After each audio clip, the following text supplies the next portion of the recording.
Hi dear students, welcome to our class. ಇದು Mauritius island ಬಗ್ಗೆ ನಾವು ಮಾಡ್ತಿದ್ದೀವಿ, ಡಿಸ್ಕಷನ್ ಮಾಡ್ತಿದ್ದೀವಿ. 18ನೇ ಪ್ಯಾರಾದಿಂದ ನಾವು ಶುರು ಮಾಡಬೇಕು. Fastening my seat belt, preparing for my return flight, I vaguely think of the future of Mauritius. Will it be able to preserve its pristine charm? It has no population problem now, with its 850,000 people evenly spread over. There is hardly any unemployment question yet. People seem to live fairly well at all levels. The government is aware of all these advantages, but seems to feel a certain nervousness about an economy so dependent basically on a single commodity, sugar. So it is eager to have foreign entrepreneurs start their industries here. Let's come to the meaning of 18th para. Fastening my seat belt, preparing for my return flight, I vaguely think of the future of the Mauritius. ಅಂದ್ರೆ ಇಲ್ಲಿ RK. Narayana ಅವರು ಅಲ್ಲಿ ಪ್ರವಾಸನೆಲ್ಲ ಮುಗಿಸಿದ್ರು. ಪ್ರವಾಸ ಮುಗಿಸಿ ಇನ್ನೇನು ಅವರು ಮುಂಬೈಗೆ ತೆರಳಬೇಕು, ತಮ್ಮ ಊರಿಗೆ ಹೋಗಬೇಕು ಅನ್ನೋಷ್ಟರಲ್ಲಿ ಅವರಿಗೆ ಒಂದಿಷ್ಟು ಆಲೋಚನೆ ಬರ್ಲಿಕ್ಕೆ ಶುರು ಆದವು. ಅಂದ್ರೆ ವಿಮಾನದಲ್ಲಿ ಕೂತಿದ್ರೆ ಅವರು ಸೀಟ್ ಬೆಲ್ಟ್ ಅನ್ನು ಹಾಕೊಳ್ತಾ ಅವ್ರು ಥಿಂಕ್ ಮಾಡ್ತಿದ್ರು. ಏನು ವ್ಯಾಕ್ಯೂಲಿ ಅಂದ್ರೆ ಅಸ್ಪಷ್ಟವಾಗಿ ಏನು ಆಗ್ತದ, ಮಾರಿಷಸ್ ಫ್ಯೂಚರ್ ಏನಾಗ್ತದ, ಈಗ ನೋಡ್ಲಿಕ್ಕೆ ಬಹಳ ಸುಂದರವಾಗಿದೆ, ಮುಂದೆ ಹೇಗಿರ್ತದ, will it be able to preserve its pristine charm. ಈ ಮಾರಿಷಸ್ ಈಗಿದೆಯಲ್ಲ ಇದೇ ತರ ಮುಂದೆ ಇರ್ತದ, ಇದರ ಮೂಲ ರೂಪವನ್ನು ಉಳಿಸ್ಕೊಳ್ತದ. ಇಲ್ಲಿ ಬೀಚ್ಗಳು, ಇಲ್ಲಿ ಲಗೂನ್ಸ್, ಅಲ್ಲಿ ಶುಗರ್ ಕೇನ್ ಫೀಲ್ಡ್, ಇಲ್ಲಿಯ ಕಾಡು, ಇಲ್ಲಿ ಜಗತ್ತು ಹೀಗೆ ಸ್ವಚ್ಛವಾಗಿ ಸಮೃದ್ಧವಾಗಿರ್ತದ ಅಂತ ಅವರಿಗೆ ಒಂದಿಷ್ಟು ಹೆದರಿಕೆ, ಸ್ವಲ್ಪ ಆತಂಕ ಆಗ್ತದೆ.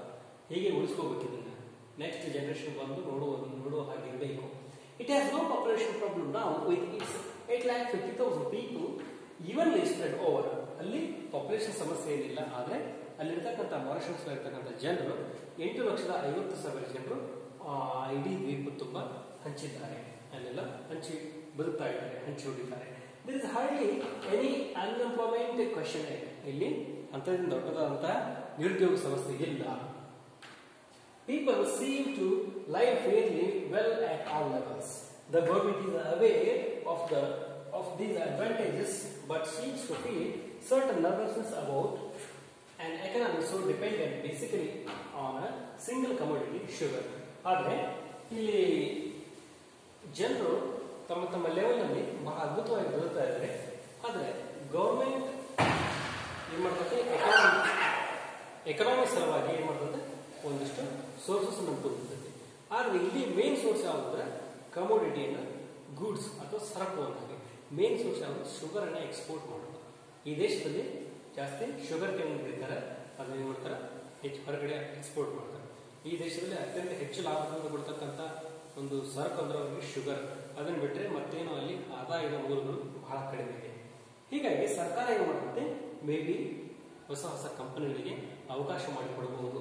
So it is eager to have foreign entrepreneurs start their industries here. ಇದೇನಾಗಬಹುದು, ಎಲ್ಲಾ ದೇಶಗಳು ಬೇರೆ ಬೇರೆ ದೇಶಗಳು ಅಭಿವೃದ್ಧಿ ಕಾಣಕತ್ತವು, ನಾವು ಅಭಿವೃದ್ಧಿ ಕಾಣಕ. ಅಲ್ಲಿ ಗೌರ್ಮೆಂಟ್ ಏನಾದ್ರು ಬೇರೆ ದೇಶದ ಕಂಪನಿಗಳಿಗೆ ಇಲ್ಲಿ ಅವಕಾಶ ಕೊಟ್ಟು ತಮ್ಮ ಕೈಗಾರಿಕೆಗಳಲ್ಲಿ ಸ್ಥಾಪಿಸಿ ಅವರು ಶುಗರ್ನ ಮ್ಯಾನುಫ್ಯಾಕ್ಚರ್ ಮಾಡಲಿಕ್ಕೆ ಅವಕಾಶ ಮಾಡಿಕೊಟ್ರೆ ಅದೊಂದು ಸಮಸ್ಯೆ ಆಗ್ತೈತಿ ಅಂತ ಹೇಳಿ ಹೇಳ್ತೀವಿ. ಯಾಕೆ ಸಮಸ್ಯೆ ಆಗ್ತದೆ, ಒಂದು ವೇಳೆ ಅಲ್ಲಿಗೆ ಕಂಪನಿಗಳು ಬಂದ್ರೆ ಏನಾಗ್ತದೆ, ಹೆಚ್ಚು ಭೂಮಿನ ಅವರು ಖರೀದಿ ಮಾಡ್ತಾರ, ಜೊತೆಗೆ ಅಲ್ಲಿನ ಕಾಡನ್ನ ಕಡಿದು ನಾಶ ಮಾಡ್ತಾರ. ಆಮೇಲೆ ಅಲ್ಲಿಗೆ ದೊಡ್ಡ ದೊಡ್ಡ ಕಂಪನಿಗಳು, ದೊಡ್ಡ ದೊಡ್ಡ ಕೈಗಾರಿಕೆಗಳ ಸ್ಥಾಪನೆ ಆದ್ಮೇಲೆ ದೊಡ್ಡ ರಸ್ತೆಗಳು ಮಾಡ್ಬೇಕಾಗ್ತದೆ. ರಸ್ತೆಗಳ ಅಗಲೀಕರಣ ಆಗಬೇಕಂದ್ರೆ ಭೂಮಿಯನ್ನು ಬಳಸಿಕೊಳ್ಳಲೇಬೇಕು. ಭೂಮಿಯನ್ನು ಬಳಸ್ಕೋಬೇಕಾದ್ರೆ ಅಲ್ಲಿದ್ದಂಥ ಗಿಡ ಮರಗಳ ಕಡಿಲೇಬೇಕು. ಅಲ್ಲಿಂದ ಕೆಲವು ನೀರಿನ ಮೂಲಗಳವನ್ನೆಲ್ಲ ಮುಚ್ಚಿ ಹಾಕ್ತಾರೆ. ಹೀಗಾಗಿ ಏನಾಗ್ತದೆ, ಇವತ್ತು ನಮ್ಮ ದೇಶದಲ್ಲಿ ಏನಾಗ್ತಿದೆ, ಕುಡಿಯುವ ನೀರಿನ ಸಮಸ್ಯೆ ಸಿಕ್ಕಾಪಟ್ಟೆ ಇದೆ. ರಸ್ತೆಗಳು ದೊಡ್ಡ ಬಹಳ ಅಗಲ ಆಗ್ಬೇಕಂತಾವು, ಅಂದ್ರೆ ರಸ್ತೆಗಳು ವೈಡ್ ಆಗ್ಲಿಕ್ಕಂತಾವು. ಕೆರೆ ಮಟ್ಟದಲ್ಲಿ ಹಾದು ಹೋಗ್ತಕ್ಕಂಥ ರಸ್ತೆಗಳ ಕೆಲವೊಮ್ಮೆ ಏನ್ ಮಾಡಿದ್ರೆ ಕೆಲವು ಬೇಜವಾಬ್ದಾರಿ ವ್ಯಕ್ತಿಗಳು ಇಡೀ ಕೆರೆಯನ್ನೇ ಮುಚ್ಚಿ ರಸ್ತೆಯನ್ನು ಮಾಡಿದ್ದಾರೆ, ಕೆರೆಯನ್ನೇ ಮುಚ್ಚಿ ಮನೆಗಳನ್ನು ಕಟ್ಟಿದ್ದಾರೆ. ಹೀಗೆಲ್ಲ ಕೈಗಾರಿಕೆಗಳಿಂದ ಆಗ್ತಕ್ಕಂಥ ಒಂದು ಏನು ಬೆಳವಣಿಗೆ ಇದೆಯಲ್ಲ, ಇದು ಆ ದೇಶದ ಏನು ನ್ಯಾಚುರಲ್ ಸೋರ್ಸಸ್ ಅನ್ನು ಕಡಿಮೆ ಮಾಡಬಹುದು ಒಂದು ಆತಂಕ ಆರ್ ಕೆ ನಾರಾಯಣ ಅವರದು. With industrial growth the living space with shrink cars and trucks will be increased. The roads will have to be wider to take the load. The price of the land will be go up and flats will appear. Cost of living, population, unemployment, slums, taxation, controls. Oh, all these thoughts come to me from force of the habit. And enlightened people can, of course, guide themselves away from all such evils and still preserve this paradise on earth. Okay, ಏನು ಹೇಳ್ತಿದ್ದಾರೆ ಇಲ್ಲಿ? Industry ಬಂದ ಮೇಲೆ ಏನಾಗ್ತದೆ, ಅಲ್ಲಿಗೆ space shrink ಆಗ್ತದೆ. ಅಂದ್ರೆ ಆ ಮಾರಿಷಸ್ ಇರೋದೇ ಒಂದು ಚಿಕ್ಕ ರಾಷ್ಟ್ರ, ಆ ರಾಷ್ಟ್ರದಲ್ಲಿರ್ತಕ್ಕಂಥ space it will be increase, it will be decrease, ಅದು ಕಡಿಮೆ ಆಗ್ತದೆ. ಕಡಿಮೆ ಆಗಿ ಶ್ರಿಂಕ್ ಅಂದ್ರೆ ಕಡಿಮೆ ಆಗ್ತದೆ. ಕಡಿಮೆ ಆಗಿ ಕಾರ್ಸ್ ಬರ್ತದೆ, ಟ್ರಕ್ಸ್ ಬರ್ತದೆ ಜಾಸ್ತಿ ಇಲ್ಲಿಗೆ. ಅವೆಲ್ಲ ವಾಹನಗಳು ಹೆಚ್ಚಾದಾಗ ಜನರಿಗೆ ಓಡಾಡಲಿಕ್ಕೆ ಜಾಗ ಸಿಗೋದಿಲ್ಲ. ಈಗ ನೋಡ್ಬೋದು ನಮ್ಮ ದೇಶದಲ್ಲಿ ಸಿಕ್ಕಾಪಟ್ಟಿ ವಾಹನಗಳ ಸಂಖ್ಯೆ ಹೆಚ್ಚಿದೆ, ನಮಗೆಲ್ಲ ರಸ್ತೆಗಳು ಅಗಲಿಕ್ಕೆ ಬಹಳ ಸಮಸ್ಯೆ ಆಗ್ತದೆ. ಆಮೇಲೆ the roads will have to be widen, ರಸ್ತೆಗಳು ಅಗಲೀಕರಣ ಆಗಲೇಬೇಕು. ಆಮೇಲೆ the price of land will go up and flats will be appear. ಏನಾಗ್ತದೆ, ಕಂಪನಿಗಳು ಬಂದ ಮೇಲೆ ಅಲ್ಲಿ ಭೂಮಿ ಬೆಲೆ ಹೆಚ್ಚಿ ರೇಟಿಗೆ ಮಾರಲಿಕ್ಕೆ ಶುರು ಮಾಡ್ತಾರೆ.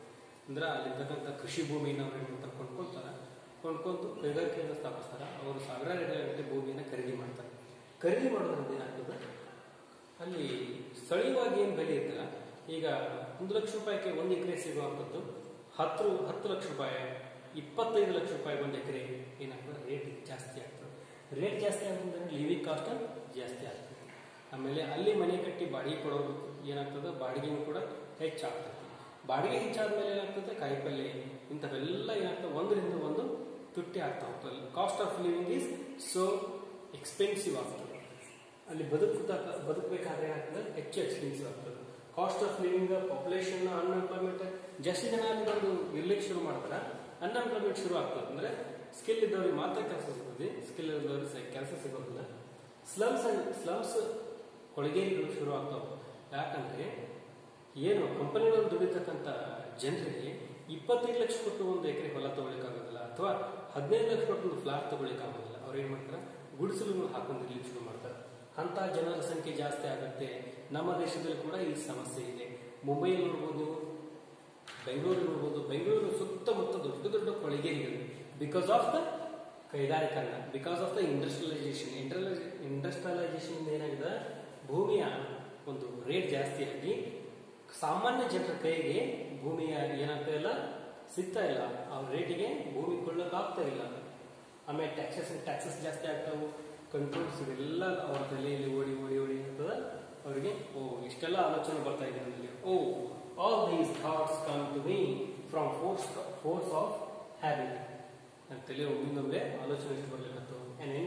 and enlightened people can, enlightened ಅಂದ್ರೆ ಒಂದು ಇದು ಆಶಾದಾಯಕವಾಗಿರೋದು, ಪ್ರಬುದ್ಧ. enlightened ಪ್ರಬುದ್ಧ of course guide themselves away from such evils and still preserve this paradise on earth. ಈ ದೇಶದಲ್ಲಿ ಏನಾಗಬೇಕು, enlightened people ಬೇಕು. enlightened people ಅಂದ್ರೆ ಪ್ರಬುದ್ಧವಾದ ಜನರು ಬೇಕು. ಕೈಗಾರಿಕೆಗಳಿಂದ ದೇಶ ಅಭಿವೃದ್ಧಿ ಆಗ್ತದೆ ಅನ್ನೋದಾದರೆ ಅದು ಸುಳ್ಳು. ಕೈಗಾರಿಕೆಗಳಿಂದ ದೇಶ ಅಭಿವೃದ್ಧಿ ಆಗೋದಿಲ್ಲ, ದೇಶದ ನೆಮ್ಮದಿ ಹಾಳಾಗುತ್ತೆ ಅಂತ ಹೇಳಿ ಹೇಳ್ತಾರೆ. ಆದರೆ ಏನ್ ಮಾಡಬೇಕು, ಒಳ್ಳೆಯ ಜನ, enlightened people can only save this country ಅಂತ ಜನರು ಬಂದರೆ ಇಂಥ ಒಂದು ಭೂಮಿ ಮೇಲಿನ ಸ್ವರ್ಗದಂತೆ ಏನು ಈ ದೇಶ ಇದೆ, ಪ್ಯಾರಡೈಸ್ ಆನ್ ಅರ್ತ್, ಭೂಮಿ ಮೇಲಿನ ಸ್ವರ್ಗದಂತ ಏನು ದೇಶ ಇದೆ, ಈ ದೇಶವನ್ನು ಅಂತ ಕೆಟ್ಟದರಿಂದ ಕಾಪಾಡಬಹುದು ಅಂತ ಹೇಳ್ತಿದ್ದಾರೆ. ಓಕೆ, ಈ ಮೇಲಿನಲ್ಲಿ ನೋಡೋದಾದ್ರೆ ಎಲ್ಲ ದೇಶಗಳಲ್ಲಿ ಕೈಗಾರಿಕೆಗಳನ್ನ ಬಂದ ಮೇಲೆ ಎಲ್ಲರೂ ಇಂಡಸ್ಟ್ರಿಯಲೈಸೇಷನ್ ಒಗ್ಗಿಕೊಂಡು ಸಿಕ್ಕಾಪಟ್ಟೆ ಕಂಪನಿಗಳನ್ನು ಆಹ್ವಾನ ಮಾಡ್ತಿದ್ರು. ಬೇರೆ ಬೇರೆ ದೇಶದ ಕಂಪನಿಗಳು ಬಂದು ಅವರ ಜಾಗದಲ್ಲಿ ದೊಡ್ಡ ದೊಡ್ಡ ಸಾವಿರ ಎಕರೆ ಜಾಗ ಹಿಡಿದು ಅಲ್ಲಿ ಕಂಪನಿ ಉತ್ಪಾದಿಸಂತ ಏನು ಕೆಮಿಕಲ್ಸ್ ಅದೆಲ್ಲ ಮಾರ್ತಾರೆ. ಜೊತೆಗೆ ಅಲ್ಲಿಂದ ಏನು ಗಾರ್ಬೇಜ್ ಬರ್ತದಲ್ಲ, ಅದರಿಂದ ಏನು ಗಲೀಜು ಕೊಳಚೆ ನೀರು ಬರ್ತದೆ, ಅದನ್ನೆಲ್ಲ ಏನು ಮಾಡ್ತಾರೆ ನಮ್ಮ ನದಿಗಳಿಗೆ ಬಿಡ್ತಾ ಇದ್ದಾರೆ ಅವರು.